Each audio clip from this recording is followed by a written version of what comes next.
maka mereka tetap mengemakai nama nenek moyangnya. Ada yang namanya Ishaq, Sir Ishaq Newton, itu yang salah seorang ilmuwan peraih Nobel, itu juga dari Bani Israel. Dan mereka terkenal dengan kecerdasannya karena memang sejak dari awal Allah Ta'ala telah memberikan banyak kelebihan kepada mereka. Kenapa? Karena memang mereka tidak mau berinteraksi dengan berzikir menyebut Allah. Mereka hanya... Dan yang paling penting, sahabat Perkusi Aceh, 10% dari hasil penjualan kaos dakwah ini akan kita bagikan kepada sahabat-sahabat kita yang kurang mampu di luar sana. Ilmu tanyo benar, amai tanyo benar, kure tanyo benar, ngak selamat dunia akhirat. Bismillahirrahmanirrahim. Assalamualaikum warahmatullahi wabarakatuh. Alhamdulillahi rabbil alamin, wal aqibatu lil muttaqin, wa la udwana illa 'alal zalimin, wa la haula wa la quwwata illa billahil aliyyil azim. Wassalatu wassalamu ala nabiyyina wa habibina wa syafi'ina wa maulana Muhammadin asyrafil anbiya'i wal mursalin, al-mab'uthi rahmatan lil alamin, wa ala alihi wa sahbihi ajma'in, wa ba'du. Hadirin dan hadirat jamaah salat maghrib, salat isya dan pengajian yang dimuliakan Allah, malam ini kita sudah berada di 17 Zulqa'dah 1444 Hijriah. Tersisa sekitar 3 kali pertemuan lagi sebelum masuk di Hari Raya Idul Adha. Dan di pertemuan yang akan datang kita mulai bahas kajian terkait dengan kurban dan seluk-beluknya, yang walaupun sudah kita praktekkan berulang-ulang setiap tahun, walaupun syariatnya sudah berlangsung sejak dari masa Nabi Ibrahim alaihissalam, ditetapkan standarnya, SOP-nya di zaman Nabi Muhammad sallallahu alaihi wasallam, tetap saja pada praktek yang kita kerjakan dan kita laksanakan ada banyak aib-aib yang sayangnya sebahagian dari cacat dan aib tersebut menyebabkan hukum kurban tidak sah, yang dasarnya tidak berkurban tidak berdosa berdasarkan mazhab jumhur, tetapi setelah berkurban justru mendatangkan dosa. Boleh jadi dosa pada pemilik atau boleh jadi dosa pada panitia pelaksana. Yang inilah disebutkan oleh orang tua kita dulu dengan ungkapan bak harap pahala UBP merumpok palih UBPA. Jadi para ulama mensyaratkan setiap pelaksanaan ibadat amalan harus merujuk kepada ilmu dan sesuai dengan ketentuan. Pelanggaran-pelanggaran ketentuan ini ada yang hukumnya haram tetapi tetap sah, ada yang pelanggarannya menyebabkan dosa sekaligus batal ibadah, ada yang membatalkan ibadah saja tetapi tidak berdosa, yang paling ringan pelanggaran tersebut menyebabkan makruh.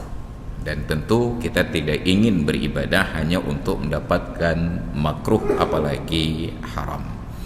Tapi di malam ini kita masih melanjutkan kajian dari pertemuan yang telah lalu, yaitu konsep ketuhanan pada agama-agama di luar ajaran Islam yang kita anut. Pertemuan yang lalu dimulai dengan al-ilahu indal yahud, Tuhan dalam konsepsi orang Yahudi.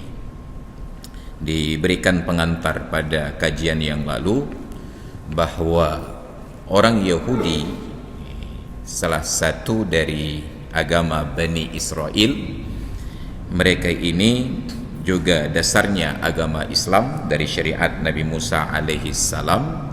Dari menyembah Allah, lama-kelamaan ajaran mereka sudah lebih identik dengan agama penyembah berhala. Padahal mereka dari syariat Nabi Musa alaihissalam.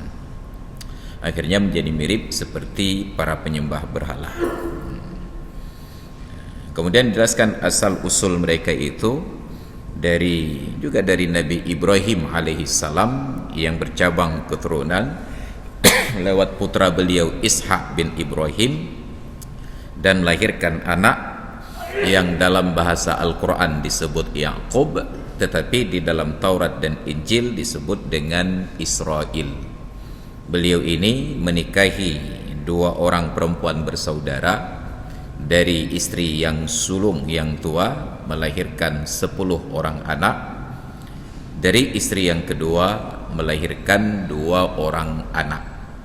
2 orang anak pada istri yang kedua ini adalah Yusuf, dan satunya lagi Bunyamin. Maka nama Joseph dan nama Benjamin itu sangat familiar di kalangan orang-orang Bani Israel Yahudi. Maka ada banyak Joseph-Josephnya itu. Ada banyak Benjamin Netanyahu, Benjamin Franklin, tidak termasuk Benjamin S. Itu beda. Dan di negeri kita juga ada banyak pakai nama tapi tidak disebut Benjamin, sudah disebut Bunyamin ataupun Bani Amin dan seterusnya. Ada perubahan cara ucap, cara tutur. Bunyamin misalnya kita menyebutnya. Ini dari nama-nama Bani Israel. Maka mereka tetap mengemakai nama nenek moyangnya. Ada yang namanya Ishak, Sir Ishak Newton. Itu yang salah seorang ilmuwan peraih Nobel. Itu juga dari Bani Israel. Dan mereka terkenal dengan kecerdasannya, karena memang sejak dari awal Allah Ta'ala telah memberikan banyak kelebihan kepada mereka. Kenapa? Karena memang mereka tidak mau berinteraksi dengan berzikir menyebut Allah. Mereka hanya fokus pada nikmat-nikmat Allah, dan Allah perlakukan mereka sesuai dengan keinginannya. Dikalau kepada kita umat Rasulullah seruannya, ya ayyuhalladzina amanu dzkuruni adzkurkum, wahai orang-orang yang beriman, ingatlah aku ingat kalian. Tapi kepada Bani Israel seruannya berbeda. Ya Bani Israel ulkuru ni'mati, wahai Bani Israel ingatlah nikmatku, bukan ingatlah aku. Kenapa? Karena memang dalam sejarahnya Bani Israel tidak pernah mengakui Allah sebagai Tuhan mereka. Mereka hanya menganggap Allah itu Tuhannya Musa. Maka setiap kali terjadi dialog tentang ketuhanan di dalam Al-Quran tentang Nabi Musa dan kaumnya, selalu saja kaum Nabi Musa ini menyebutkan bahwa Allah itu Tuhan Musa, dan Musa pun memperlakukan demikian. Saat mereka diperintahkan oleh Allah melalui Nabi Musa untuk menyembelih sapi, mereka mempertanyakan, ya Musa ud'u lana rabbaka yubayyin lana mahi, wahai Musa berdoalah untuk kami pada Tuhanmu sapi yang seperti apa. Ketika mereka terlunta-lunta di tengah padang pasir berharap mendapatkan air, lalu Allah berikan air, dan lalu mereka minta ganti nikmat yang Allah beri dengan pertanian, tetap doanya, ya Musa ud'u lana rabbaka yukhrij lana mimma tumbitul ardu, wahai Musa berdoalah olehmu untuk kami kepada Tuhanmu agar menumbuhkan, mengeluarkan untuk kami dari hasil-hasil bumi. Maka ketika mereka terpojok di tepi Laut Merah dikejar oleh tentara Firaun, mereka menggugat Musa, ya Musa udzina min qabli ma ji'tana wa min ba'di ma ji'tana, wahai Musa sebelum kamu datang kami terzalimi, kami disakiti, dianiaya, setelah kamu datang juga begitu, kepucikah? Kalau bahasa cekung, kepucikah? Apa jawaban Nabi Musa? Inna ma'iyya rabbi, sesungguhnya bersamaku ada Tuhanku. Beliau tidak katakan innallaha ma'ana, sesungguhnya Allah bersama kita. Nabi Musa hanya menyebutkan Allah itu hanya bersama dia. Inna ma'iyya rabbi, sesungguhnya Tuhanku ada bersamaku. Maka baru Allah perintahkan Bani Israel, Nabi Musa untuk memukulkan tongkatnya ke batu di tepi Laut Merah, lalu terbukalah jalan. Laut itu tiba-tiba membelah. Fakana kullu firqin kattaudil azim, setiap belahan laut itu seperti sebuah tembok yang sangat tinggi. Bayangkan kedalaman laut itu sampai berkilo-kilometer, ada yang 10 kilometer dan lain sebagainya, kedalaman yang luar biasa. Dan luar biasanya, kalau kita perhatikan dalam dokumenter ilmu pengetahuan, ketika dulunya orang-orang Amerika ingin meneliti kapal Titanic yang tenggelam itu, mereka turunkan sebuah alat menyelam dari besi, logam, dengan kaca yang sangat tebal. Tapi apa yang terjadi? Walaupun terbuat dari besi yang tebal, pada kedalaman tertentu tekanan air itu menyebabkan besi-besi ini hampir pecah.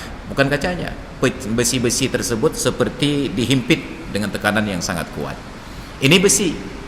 Tapi luar biasanya, ikan paus itu tidak terbuat dari besi. Dia hanya dari tulang, daging, dan kulit yang begitu saja. Ternyata bisa masuk ke dasar laut yang paling dalam dan tidak merasakan tekanan tersebut. Lalu luar biasanya, ikan paus ini juga bernafas seperti manusia dengan paru-paru. Maka dalam durasi waktu tertentu dia harus muncul ke permukaan untuk menghirup oksigen di udara. Para penyelam profesional memberikan pelatihan pengajaran bahwa orang yang menyelam ke dalam air pada kedalaman tertentu 100 meter, 200 meter itu harus berhenti untuk menyesuaikan tubuh dengan tekanan air. Harus berhenti, karena bila terus meluncur jatuh, apa yang terjadi? Gendang telinga pertama pecah, karena perbedaan tekanan ketinggian tersebut berdampak pada tubuh. Jangankan masuk ke dalam air yang memang masanya padat, udara saja yang tipis kita bisa bermasalah.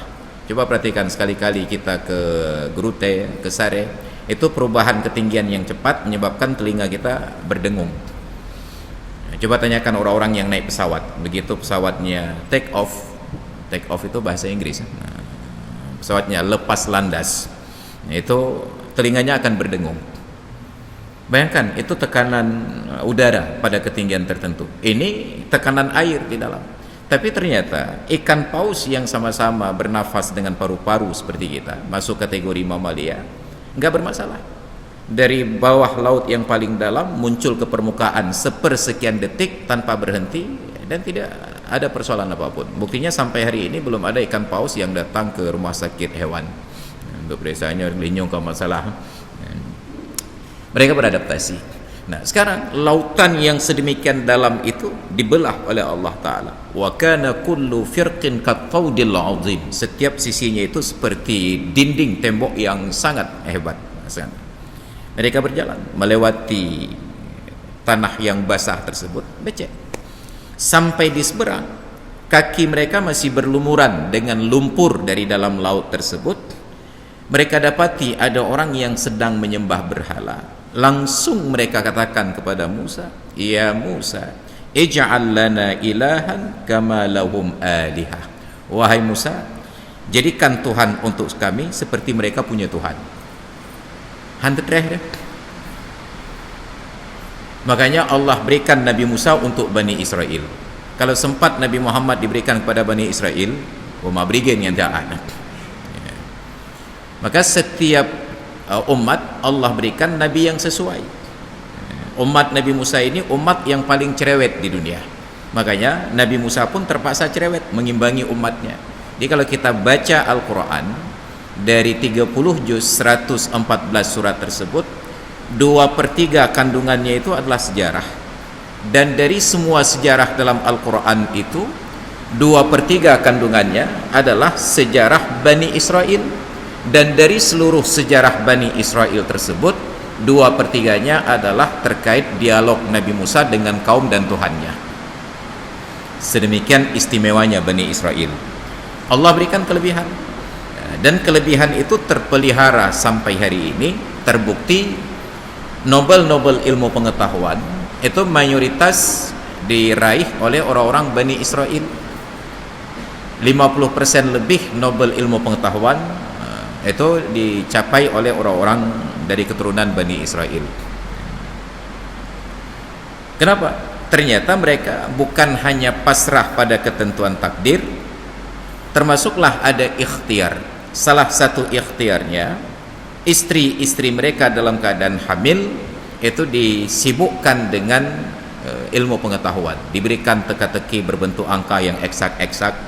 Apa yang dipikirkan oleh seorang ibu yang hamil itu yang akan berpengaruh kepada otak anaknya, janin ketika di dalam perkembangan. Maka mereka sudah terbiasa dengan eksak ilmu pengetahuan. Arab yang gersang itu oleh orang-orang Israel yang menduduki negeri Palestina itu diubah menjadi lahan yang subur. Padahal Israel itu juga berada di Palestina. Palestina Allah berikan tanah yang subur sejak dari awal, tapi tempat lahan yang dihuni oleh Israel itu disulap dari padang pasir menjadi makmur seperti sekarang. Ini Bani Israel. Nah, lalu kenapa kita di Indonesia ini bodoh-bodoh, paak-paak? Karena wanitanya ketika sedang hamil itu disibukkan dengan nonton drama Korea. Maka anak-anak yang lahir bencong semua. Hanya kagam dimatikan. Ini perbedaan tabiat. Ini Bani Israel. Lalu menyimpanglah mereka dari ajaran Taurat tersebut dan mereka ubah Taurat. Yuharrifunal kalima amma wadhi'ih. Mereka palingkan ayat dari makna-makna yang sebenarnya.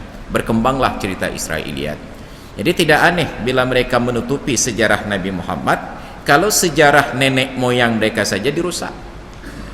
Itu di dalam kitab Taurat, Safar Takwin dan lain sebagainya. Jelaskan bahwa Nabi Yakub itu di malam pernikahannya teler, salah tamong kama. Padahal Nabi Yakub itu nenek moyangnya. Mak iya pikir ya. Jadi ini orang-orang Bani Israel di dalam kitab Taurat. Walaqad kanat aqidatut tauhid allati anzalaha Allahu ala Ibrahim aqidatan khalisatan nasi'atan syamilatan mutakamilatan wajaha bihal wathaniyata muwajahatan hasimatan. Dulunya akidah tauhid yang Allah turunkan kepada Ibrahim alaihissalam adalah ibadah yang bersih, yang merasuk, yang saling melengkapi, yang berhadapan langsung dengan pengikut penyembah berhala, sebagai pertentangan yang sangat tajam, sebagaimana Al-Quran ceritakan dan diwasiatkan oleh Ibrahim kepada keturunannya dan juga diwasiatkan oleh Yakub kepada putra-putranya. Dan sudah baca itu pada pertemuan yang lalu. Wa min hadzal tauhidil khalisi wa hadhihi al-aqidati an-nasi'ati wa hadzal i'tiqadi fil akhirati intakasal ahfad. Dari dasar tauhid yang murni dan akidah yang merasuk jiwa ini dan i'tiqad ini, pada akhirnya intakasal ahfad, cucu-cucu Nabi Yakub mulai berbalik. Wa dhallu fintikasatihim hatta ja'ahum Musa alaihi salam, dan tetap di dalam keterbalikan akidah tersebut sampai datanglah Musa kepada mereka bi'aqidatit tauhid wa tanzih min jadid, dengan akidah tauhid dan membersihkan mereka dari penyembahan berhala itu sejak dari awal lagi. Jadi ketika mereka meninggalkan tauhid, mereka terpuruk. Saat mereka berpegang kepada tauhid, mereka itu berperan di dunia. Mesir itu bukan negeri Bani Israel, itu negerinya bangsa Qibti. Makanya negara Mesir dalam bahasa Inggris ditulis dengan nama Egypt dari Qibtun, suku Qibti. Kitab Zabur yang Allah turunkan kepada Nabi Daud itu bahasa resminya adalah bahasa Qibti. Sejak kapan Bani Israel masuk ke Mesir?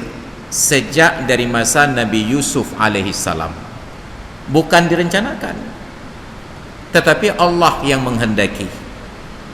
Mereka tinggal di Kan'an sebelumnya, lalu ketika terjadi konflik bersaudara, iri hati saudara-saudara Yusuf dari ibu yang berbeda, maka dibuanglah Yusuf ke dalam sebuah sumur, fi ghayabatil jub.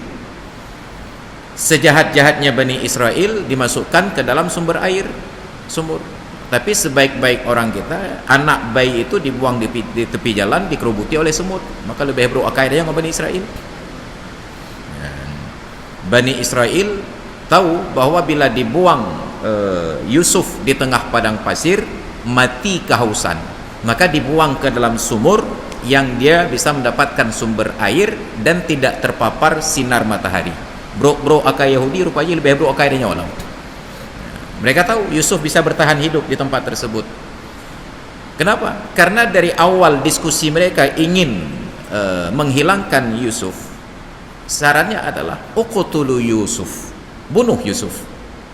Tapi saudaranya yang paling tua yang bijak nyatakan, la taqtulu Yusuf, jangan kalian bunuh Yusuf, tapi buang dia ke tempat yang jauh agar nanti diselamatkan oleh orang-orang lain.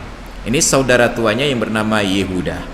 Saudara tuanya inilah yang ketika Bunyamin diajak ke Mesir untuk mendapatkan makanan dibawa pulang, oleh Nabi Yusuf dibuat siasat agar Bunyamin tinggal, dimasukkan sebuah benda pusaka istana ke dalam kantongnya, dicegat di pintu keluar karena mencuri, dan tinggal lagi di Mesir. Saudara tua ini yang menunjukkan lagi komitmen kuatnya.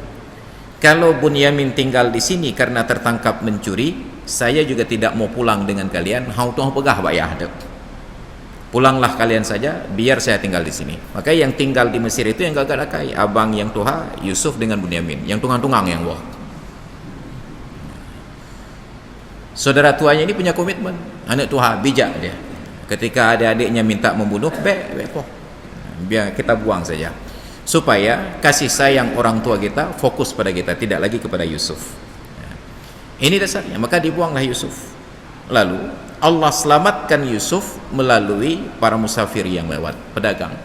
Saat itu zaman perbudakan, dapat anak seperti ini seperti orang mendapatkan sebuah barang temuan di jalan, luqatah.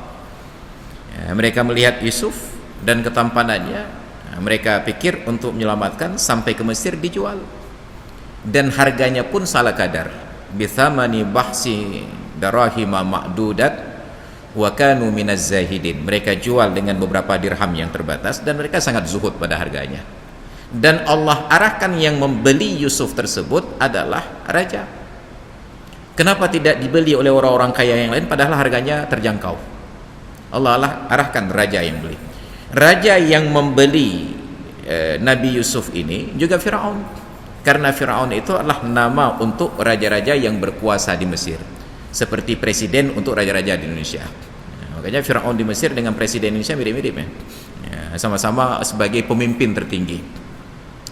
Yang berhadapan dengan Nabi Musa dulu itu adalah Firaun yang bernama Ramsis II. Ramsis I, Ramsis II. Ramsis II ini yang jadi musuhnya Nabi Musa alaihissalam. Ramsis I, Ramsis II ini menjadi orang tua angkatnya. Dibeli. Dan istrinya katakan, mudah-mudahan dia ada manfaat dan kita jadikan anak. Dan menariknya, sejarah Bani Israel selalu saja Nabi mereka diselamatkan oleh wanita yang tidak punya keturunan. Nabi Musa selamat karena istri Firaunnya tidak punya keturunan. Nabi Yusuf selamat karena istri penguasanya tidak punya keturunan. Maka dibesarkan Yusuf di dalam istana Al-Aziz, disebut dalam Al-Quran, diberikan nama Al-Aziz untuk membedakan kesan dengan nama Firaun. Setelah besar, ketampanan Nabi Yusuf ini menggoda ibu angkatnya sampai hampir terjadi perbuatan zina. Walaula an ra'a burhana rabbih, kalaulah bukan karena Yusuf melihat kuasa Tuhannya, sungguh perbuatan zina itu terjadi. Begitu Allah selamatkan Yusuf sampai akhirnya masuk penjara, akhirnya keluar lagi berkuasa sebagai penguasa. Terjadi paceklik yang sudah digadang-gadangkan tersebut, datanglah saudaranya ke Mesir, terjadilah semua peristiwa yang terjadi. Sampai akhirnya mimpi beliau di awal surat Yusuf, inni ra'aitu ahada asyara kaukaban wasyamsa wal qamara ra'aituhum li sajidin. Wahai ayahku, aku melihat ada 11 bintang, bulan dan matahari, aku perhatikan semuanya sujud kepadaku. Nabi Yakub tahu ini bukan mimpi sembarangan, ini mimpi kenabian. Maka boleh ingatkan Yusuf dari awal. Nyampe pegah-pegah awak bang. Kenapa? Karena Bani Israel ini cerdas. Do banyak-banyak dah gitu kan. Ini mimpi yang diharapkan oleh semua anak-anak beliau, tapi terjadi pada Yusuf yang masih kecil. Karena anak kecil tidak tahan untuk memendam rahasia, dalam cerita mangat kayaknya. Maka baduk-duk je kopi pun cerita ada. Dalam baca serambi. Oh, mai ke berkelam lumpur upah gurah. Begitu abang-abangnya mendengar, kapal kecil kau lumpur ya. Maka mereka buatlah siasat untuk menghilangkan Yusuf. Dan Nabi Yakub tahu Yusuf tidak mati. Makanya beliau tangisi kehilangan Yusuf itu setiap hari sampai mata beliau rabun karena air mata terus dikuras. Pertanyaannya, kenapa seorang nabi tidak mengikhlaskan anaknya meninggal dunia? Kalau Yusuf meninggal, Yakub ikhlas. Tapi kenapa beliau tetap menangis? Karena beliau sangat yakin bahwa Yusuf tidak akan meninggal sebelum menjadi nabi disebabkan karena mimpi tadi. Pasti akan ketemu lagi. Gemuk ada dia orang. Kita meninggal anak, habis sedih 7 huruf, 20 huruf habis. Tapi bayangkan ketika terjadi tsunami, ada orang tua yang anaknya hilang, terus dalam pencarian sampai hari ini. Setiap malam dia berdoa, ya Allah bumerumpok, ya Allah bumerumpok, ya Allah bumerumpok, menangis. Kalau nanami lain yang sebaya dengan anaknya, tinggal ikan roh. Kenapa? Karena hilang. Terfikirnya malam pada watedek perpaju, ngonsoy mengon, penaipoh pehan. Ini yang dibayangkan oleh Nabi Yusuf, oleh Nabi Yakub, maka selalu nangis sampai mata beliau menjadi rabun. Dan ternyata rabunnya mata Nabi Yusuf tidak diobati di eye center, tidak di Pulau Penang, tidak di Banda Aceh. Sembuh mata beliau hanya karena mencium bau Nabi Yusuf yang melekat pada bajunya. Ketika sudah terungkap identitas Nabi Yusuf kepada saudara-saudaranya, maka Nabi Yusuf katakan, pulanglah kalian, ajak ayah dan ibu kemari. Ibu yang dimaksud makwa beliau, kakak dari ibunya, karena ibu beliau sudah meninggal dunia. Nabi Yusuf di Mesir, sedangkan Nabi Yakub di Palestina. Perbatasan gerbang antara Palestina dengan Mesir itu di provinsi Arish, dekat Rafah, pintu gerbangnya. Rombongan ini masih di provinsi Arish. Nabi Yakub, Arish dengan Palestina itu mungkin dari Cakeung sampai ke Dehu Lamno. Nabi Yakub di Cakeung, beliau sedang duduk, apa kata beliau? Inni la ajidu riyaha Yusuf. Aku merasakan aroma Yusuf. Aroma itu sebenarnya dicium, bukan dirasakan. Tapi bahasa beliau, inni la ajidu riyaha Yusuf. Aku merasakan aroma Yusuf. Ini anomali. Nyandum cinta orang cik kana dari jauh baik kata rasa. Makanya ketika Allah gambarkan betapa orang-orang yang mendapatkan kitab Taurat dan Injil mengenal Muhammad, alladzina atainahumul kitaba ya'rifunahu kama ya'rifuna abna'ahum. Orang yang pernah kami berikan Taurat dan Injil dan Zabur mengenal Muhammad itu kama ya'rifuna abna'ahum, seperti mereka mengenal anak kandung mereka sendiri, anak laki-lakinya. Dalam gelap gulita, suara telapak kakinya ketika berjalan kita tahu nyana len. Hana apa kalan? Bayang-bayangnya saja kita tahu nyana len. Dari baunya saja kita tahu nyana len. Apalagi bila berbau tungki, yang lebih bagus halom. Ini interaksi orang tua dengan anak. Makanya Bani Israel, mereka bukan tidak percaya Muhammad Nabi, mereka hanya mengingkari. Itu punya Nabi, tapi mereka ingkari hanya karena faktor nasab. Sebab Muhammad dari keturunan Bani Ismail, sedangkan orang Yahudi Bani Israel.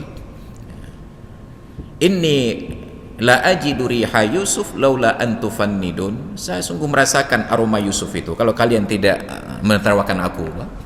Begitu rombongan ini datang, langsung baju yang dititip oleh Yusuf dilemparkan kepada ayahnya. Begitu baju tersebut dicium langsung, tiba-tiba pandangan mata beliau menjadi terbuka lagi. Obat sakit mata ayah, angka baca anak. Maka obat demam anak, petuk baca ayah. Anak yang tinggal lama, mungkin ada bapak dan ibu yang kerabatnya berangkat haji, anak-anaknya masih kecil tinggal di rumah. Itu kalau sempat demam, pelimbut dengan bajayah aja boleh. Saya merasakan dulu ada adik yang kecil, yang nomor 2 di bawah saya, ketika Abu masih di Arab Saudi dengan Umi, itu saat demam tinggal petuk bajayah yang pelimbutnya, itu apa boleh je sembuh anak hanya karena mencium aroma orang tuanya. Orang tua enggak kai, mam orang tua dua kai mungkin berat demam je. Artinya merumpung ayah tanpa tapi mengecium yo mentutu je. Jadi ternyata kebaikan-kebaikan tersebut hanya dari mencium aroma jasnya mendatangkan ketenangan. Itu yang barangkali menyebabkan pakar-pakar pengobatan menawarkan yang namanya aromaterapi, pengobatan hanya dari sisi aroma.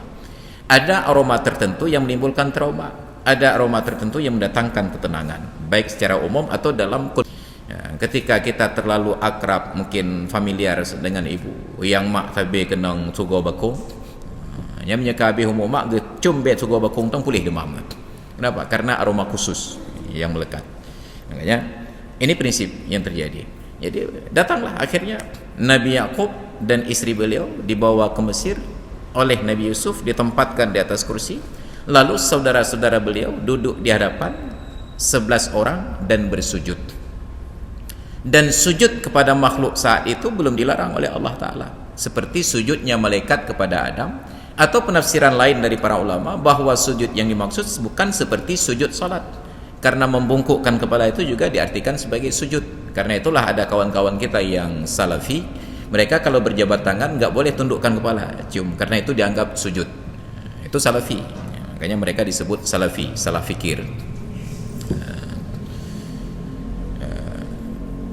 Maka boleh katakan, nyatalah sekarang mimpi saya wahai ayah yang dulu aku ceritakan, ada bintang dan matahari, ada bulan dan matahari. Inni ra'aitu ahada asyara kaukaban wa syamsa wal qamar. Syamsa itu ayahnya Nabi Yakub, qamar itu ibunya, kemudian 11 bintang itu adalah saudara-saudaranya. Tinggallah mereka di Mesir. Ketika sudah tinggal di Mesir, beranak berketurunan. Ini sejarah awal Bani Israel masuk ke Mesir. Karena dasar mereka sudah jadi pemimpin, maka turun-temurun kepemimpinan di Bani Israel. Sampai akhirnya hadirlah yang namanya Fir'aun. Dia memberontak. Kenapa Bani Israel menjadi penguasa di negeri ini? Dia bunuh penguasa masa itu, akhirnya dia daulat dirinya menjadi raja, lalu diperbudaklah Bani Israel.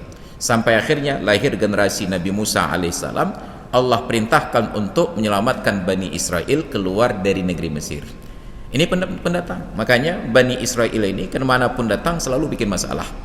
Yang terkena hidup di Aceh boleh nyanyi. Cuma di Aceh belum ada Bani Israel. Yang kakaknya kan ada. Punya Tuhan. Wah. Ini sejarah awal. Jadi Nabi Musa dijanjikan oleh Allah untuk membawa Bani Israel menyeberang Laut Merah sampai ke tanah Arab, tanah Palestina yang dijanjikan. Tapi di Palestina sudah ada penduduk.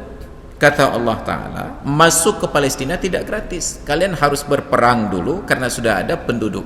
Penduduk Palestina itu berbuat zalim. Satu-satunya yang taat di negeri Palestina saat itu hanya Syekh Bal'am dan istrinya. Ketika terdengar informasi Bani Israel akan datang ke tempat tersebut di bawah komando Musa, ingat, Musa tidak dikenal sebagai nabi oleh komunitas lain. Nabi Musa itu dikenal sebagai seorang jenderal yang hebat dari tentara Firaun. Musa itu terkenal sebagai jenderal hebat. Kita sudah ceritakan pertemuan yang lalu bagaimana kekuatan Musa. Tentara terlatih ditinju, sekali tinju mati. Nyansona pemain MMA yang 3 tinju kok mati. Nah, belum kita dapati.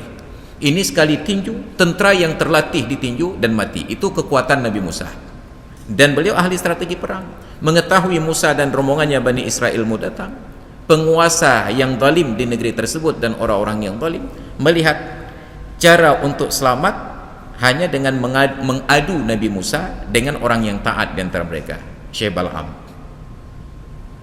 Mereka datang dan Syekh ini tidak mau. Ia menyakayum doa mencelaka Musa yang kambut. Tidak mempan lewat Syekh Bal'am, mereka datang lewat istrinya. Dan godaannya itu tetap lewat hobinya para wanita, perhiasan-perhiasan. Karena Syekh Bal'am gak mau, Akhirnya mereka bilang ke istrinya, ini kami titip saja di sini karena nggak mau bawa pulang lagi. Hek tam jajak bawa. Dititiplah perhiasan-perhiasan itu di rumah. Mau rina kalam kilat-kilat putih, kuning, putih, perak, kuning, baga pegelih-pegelih nyanti bengah. Setelah istri beliau menikmati keberadaan perhiasan tersebut, lalu datanglah mereka lagi. Mi, lagi izin. Kenapa? Kami mau bawa pulang lagi alat-alat ni. Mah hanjit tak kebahanan aja. Yang kamu namanya kau dia hanjit tak kebahanan aja. Enggak apa-apa kalau memang Umi mau, enggak apa-apa. Kami tinggal di sini aja. Karena memang kami mau kasih ke Abu, ada begah jo Abu dia. Ma Abu hana gitu. Oh bangai tak aku okey bang. Ya, maka kalau Umi mau, kami tinggal di sini tapi kami minta bantuannya. Tolong pengaruhi Abu agar mau berdoa supaya Musa jangan datang kemari. Maka akhirnya luluhlah hati sang suami, berdoalah. Memang Mbak Promoh hancur aja. Jadi tersesatlah Nabi Musa selama 40 tahun di tengah padang pasir dan diturunkan oleh Allah Ta'ala bantuan subsidi makanan itu tanpa kartu. Setiap waktu makan sekali 3 hari turun hidangan burung panggang berikut dengan minuman. Burung panggang ini dimasak oleh koki surga dengan menu surga, tapi dihidangkan di dunianya bikin lagi KFC gemah ayam potong ini burung-burung surga dimasak oleh koki surga dengan bumbu surga, diramu di surga tapi dihidang di dunia. Gelak aja mah betik KFC lehoro dah juga gelak dah. Ini dari akhirat, nah, dihidangkan ke bumi. Minumannya itu semanis madu tetapi senyaman air tawar. Madu, kalau sedang haus kita minum madu tidak menghilangkan haus, hanya air tawar yang menghilangkan haus. Ini rasanya seperti air tawar, manisnya seperti madu, tapi lama-lama bosan juga. Nah, mereka minta kembali kepada pertanian yang konvensional, yang syariah. Nah, mereka ingin cetok-cetok dan nolong yang konvensional. Memang penyakitnya sampai ini lagi konvensional. Mereka kejuk syariah oleh Allah Taala. Enggak kayak Bani Israel ya. Ud'u lana rabbaka yukhrij lana mimma tunbitul ardu min baqliha wa qithaiha wa fumiha wa adasiha wa basaliha. Wahai Musa, doakan olehmu kepada Tuhan kami untuk kami agar ia keluarkan hasil bumi dari sayur-sayurannya, bawang putihnya, bawang merahnya, buah pi'nya dan lain sebagainya. Bahkan Nabi Musa saat itu terheran-heran, atastabdiluna alladhi huwa adna billadhi huwa khair. Kalian minta ganti kualitas terbaik diseleksi oleh koki-koki surga, dihidangkan kepada kalian siap saji. Kalian mau kembali kepada yang konvensional. Udkhulul Misra, silakan masuk negeri Mesir. Fa inna lakum ma sa'altum. Di negeri itu ada semua yang kalian pinta. Aku buat cuma tak lah. Maka kalau permohonan Bani Israel ini kita penuhi, yang konvensional kembali, nyampai cuma tak lah. Bahwa sekarang yang syariahnya belum sempurna, ya kan enggak langsung sempurna. Perlu berproses. Ada yang konvensionalnya kan ke 77 tahun je. Sedangkan yang syariah baru berapa tahun dimulai. Dan itu pun bukan kesalahan syariah. Makanya kita ingatkan bahwa diusir bank konvensional dari Aceh itu bukan ulah ulama. Ulama di Aceh ini sudah 70 tahun lebih berdampingan dengan bank konvensional. Tidak pernah ada ulama yang mengajak tadi mau bank konvensional, terpulit bank konvensional. Hanya di awal-awal dulu para ulama tidak mau menabung di bank konvensional, ke Bahpeng lang-celeng ke rumah. Saya ingat dulu ada guru saya almarhum Abu Syammar Fali di Belang Pidi yang kena kopor besar je mana, kopor terbuat dari besi, kena ke Bahpeng. Itu kapanpun kita perlu uang tinggal tarik undang namanya. Beliau sangat anti pada bank. Dulu banyak ulama-ulama begini. Belakangan ulama sudah mulai simpan uang di bank konvensional, karena memang setor haji lewat bank konvensional, belum ada yang syariah saat itu. Lama-lama bukan hanya uang disimpan di bank, bahkan ada ulama yang simpan anak di bank. Kali bank, anak-anak ke bawah bank. Kenapa? Anaknya dimasukkan kerja di bank, ke bahan bank kan. Pos 8 ke kebahanan, pos 5 wak. Jadi ulama di Aceh enggak ada masalah dengan bank konvensional. Hanya ketika sudah ada alternatif syariah, mendakwahkan masyarakat bertransaksi dengan cara yang syariah, kalaupun tidak sepenuhnya syariah, minimal sudah tidak sepenuhnya riba. Ma la yudraku kulluh la yutraku kulluh. yang tidak didapati semuanya, jangan tinggalkan semuanya. Hana temeba bandum baladum. Ini prinsip dasar. Lalu siapa yang usir bank konvensional? DPRA periode sebelumnya. Mereka yang buat kanun, padahal di kanun itu nggak ada sama sekali tertulis usir bank konvensional. Mereka salah paham, diusir. Datang bank DPRA yang sekarang, undang lagi. Kemudian DPRA yang akan datang, usir lagi. Yang kenyambut ya, hana but, mita but, cop lakin, tilik bak perut, cop dapih, ut. Ulama Aceh tidak bermasalah dengan bank konvensional, hanya bermasalah dengan transaksi riba. Ketika ada alternatif bank syariah, diarahkan ke bank syariah. Bank konvensional silakan berjalan, pelan-pelan kita hijrah. Karena memang dalam sejarah dakwah, kemaksiatan tidak diusir, tetapi didakwahkan agar pelanggan kemaksiatan berkurang. Nabi ketika di Mekah 13 tahun beliau berdakwah, beliau salat di Ka'bah itu di celah-celah berhala, lam lungkik berhala kata mayang Nabi. Beliau tidak sentuh berhala ini, tidak beliau singgung sama kali berhala ini, tapi selalu berdakwah, jangan sembah berhala, jangan sembah berhala, mutabah berhala hana perbah Nabi. Sampai beliau hijrah ke Madinah.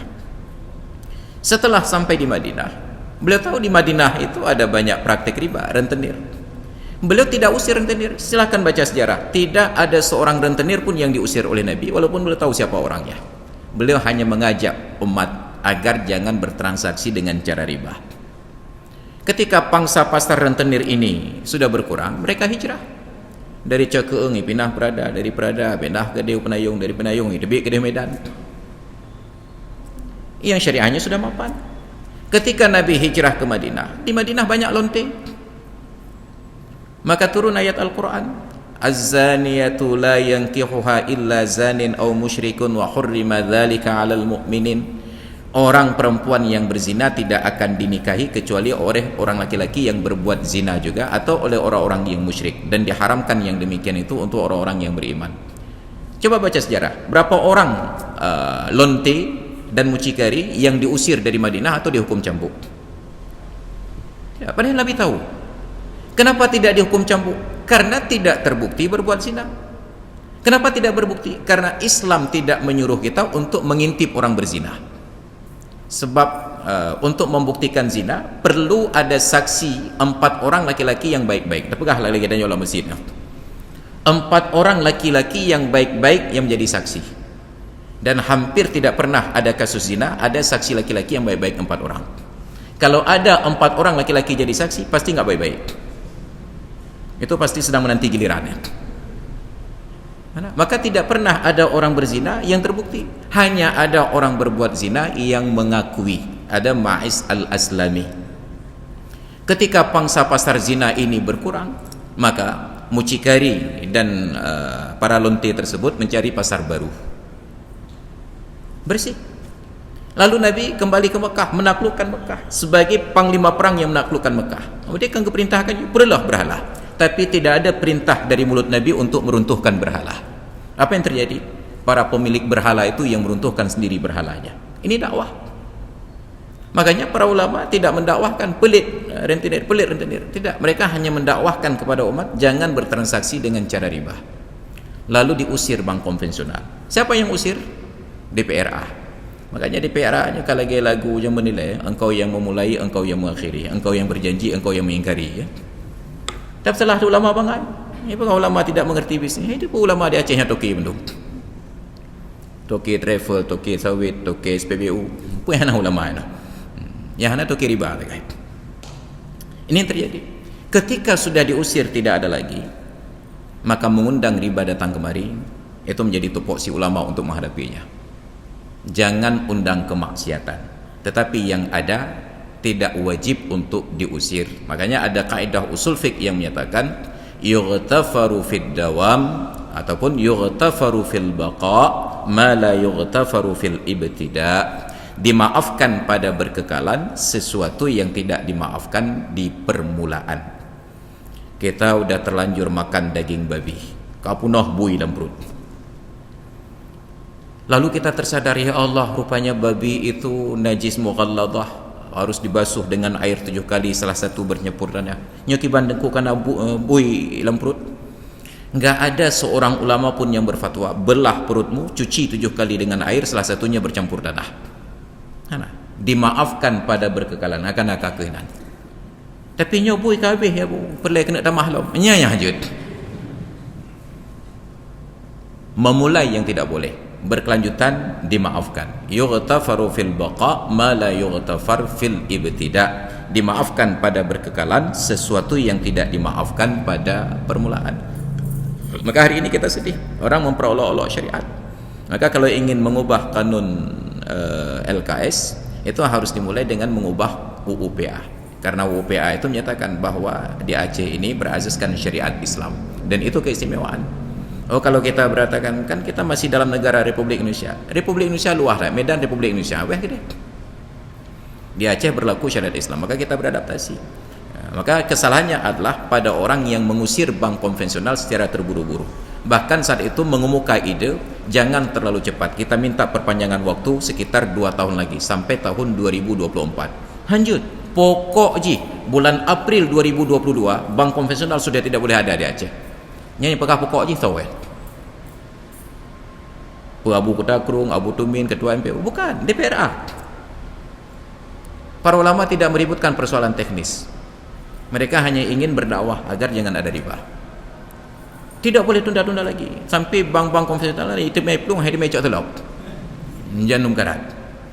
Lalu kita undang lagi mereka datang kemari. Tidak mungkin bank konvensional itu yang datang bank pemerintah, BNI Syariah, BRI Syariah.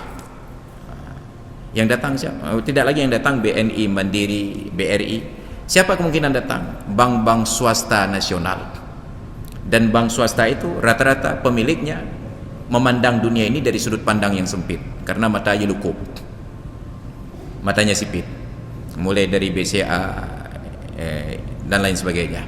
Nyoka gli telawah habis kawak Cina yang topo sinar mas habis gli telawah kawaknya nyokota kena terjauh dalam kawaknya nah orang lebih pak padanya lo. Makanya orang-orang model begini terkedi dalam konfliknya mencik cuak mendum saya nalaba bacut nangroi pulau. Maka na'udzubillah tidak melihat betapa negeri kita ini rusak, kerusakan yang terjadi. Jadi bahwa kita tidak terlalu seksi untuk orang-orang berbisnis, maka seharusnya kita jadikan seksi, kita jadikan ekonomi ini bangkit nyanpeng sampai kita kurang 26 triliun menguap. Kenapa? Karena keserakahan. Padahal kalau dibangun ekonomi di negeri ini luar biasa, terpegat kemandirian ekonomi. Saya sudah dari lama katakan si kurang 26 triliun outsource masuk ke Aceh menguap. Padahal kita tahu bahwa hitung-hitungannya pembuatan jalan tol si Banceh, Sigli, Banda Aceh, padahal hanya Banda Aceh, Jakeung 75 km itu biayanya cuma 12,5 triliun.